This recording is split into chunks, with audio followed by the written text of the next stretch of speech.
मैं अख्तर हुसैन हूं। क्या आप गौतम अडानी को जानते हैं? गौतम अडानी दुनिया के दूसरे नंबर का सबसे अमीर आदमी। गौतम अडानी वो है, जब हमारे देश में तमाम विभागों को प्राइवेट किया जा रहा था तो हमारे देश के प्रधान सेवक का हाथ अडानी के सर पर था।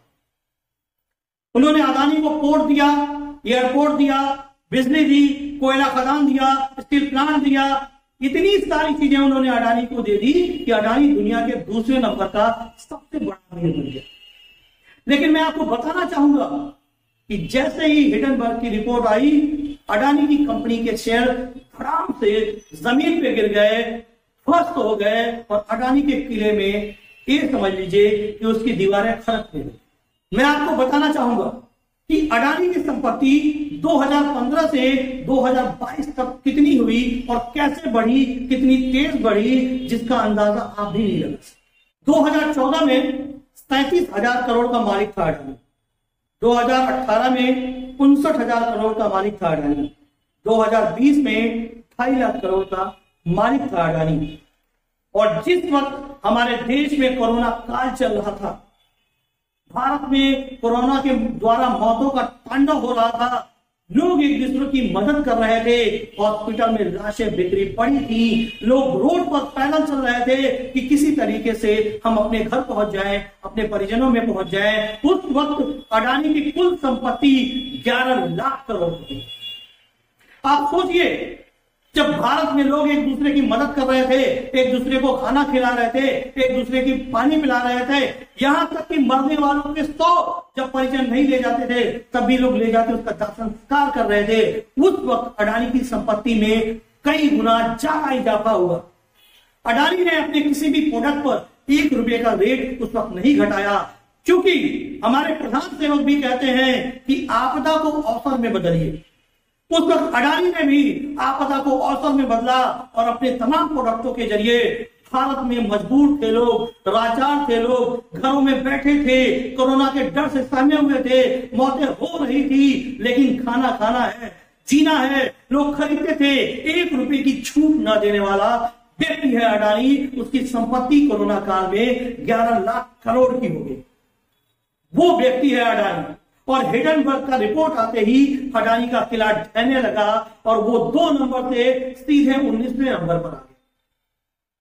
सोचिए, हिडनबर्ग ने अपनी रिपोर्ट में यह खुलासा किया कि अडानी अपने शेयर होल्डरों के साथ बहुत बड़ा फ्रॉड कर रहा है, बहुत बड़ा चीट कर रहा है। और जैसे ही रिपोर्ट सामने आती है, अडानी के शेयर गिरने शुरू हो जाते हैं। लेकिन अफसोस की बात यह है कि अडानी के शेयर जैसे ही गिरते हैं, अडानी कहता है कि हिडनबर्ग ने जो है भारत पे हमला किया है। क्या अडानी एक व्यक्ति है? वो भारत है। भारत अडानी के नाम से जाना जाता है। यह अडानी भारत की पहचान है। अडानी भारत का एक मामूली नागरिक है। भारत अपने आप में एक शक्तिशाली मुल्क है, एक शक्तिशाली देश है। तो भारत को चैलेंज करना दुनिया के किसी भी देश में इतनी ताकत और हिम्मत नहीं है। लेकिन अडानी के कहने का जो मतलब था वो सरासर गलत था कि भारत पे हमला। हिडनबर्ग ने तो चाइना के भी कंपनी का भांडा फोड़ा था। क्या उसने चाइना पे हमला कर दिया? अमेरिका की कंपनी का भांडा फोड़ा था, क्या अमेरिका पे हमला कर दिया? लेकिन यहां पे क्या हुआ?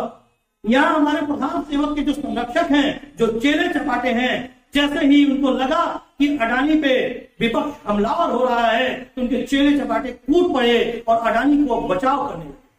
अडानी के बारे में दलीलें देने लगे, अडानी के बारे में तमाम बातें करने लगे जिससे देश की जनता को गुमराह किया जा सके, दुनिया भर के लोगों को गुमराह किया जा सके।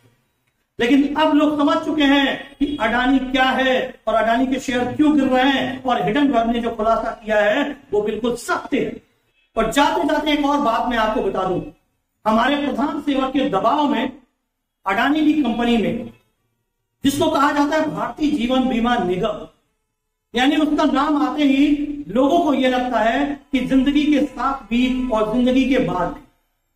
हमारे प्रधान सेवक ने जबरन इन्वेस्टमेंट करवाया LIC से 75,000 करोड़ का।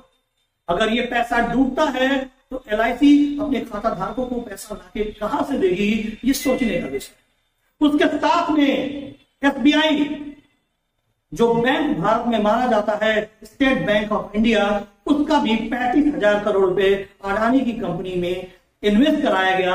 और आज अडानी के शेयर गिरने से, हिडेनबर्ग की रिपोर्ट आने से अडानी की कंपनी को जो नुकसान हुआ है, क्या वो नुकसान LIC को भी होगा? क्या वो नुकसान SBI को भी होगा? अगर होता है तो LIC और SBI भारत के उन नागरिकों को क्या पूरा पैसा देंगे, या वो भी हाथ उठा लेंगे कि भैया हम तो डूब गए? तो मैं कहना ये चाहता हूं कि अगर कोई और व्यक्ति होता, भारत का कोई भी, जिसके सर पर प्रधान सेवक का हाथ ना होता, तो शायद अब तक ED और CBI उसके घर छापा मार चुकी होती और उसके खिलाफ जांच बैठ चुकी होती और जांच के बाद वो जेल में नजर आता। लेकिन अडानी के साथ अभी ऐसा कुछ भी नहीं हुआ है और उम्मीद है कि आगे भी ऐसा कुछ नहीं होगा, क्योंकि प्रधान सेवक का वो मुख्य चेला है, उस पर आज तक नहीं आए। अगर अभी तक आप लोगों ने न्यूज दिल से भारत को सब्सक्राइब नहीं किया है तो सब्सक्राइब करिए, बेल आइकन दबाइए, हमें फेसबुक पे फॉलो करिए, इंस्टाग्राम पे फॉलो करिए। सच्ची और अच्छी खबरें हम आप तक पहुंचाने का पूरा प्रयास करते हैं और निष्पक्ष पत्रकारिता को सपोर्ट करिए। एक भारत नेक भारत। जय हिंद।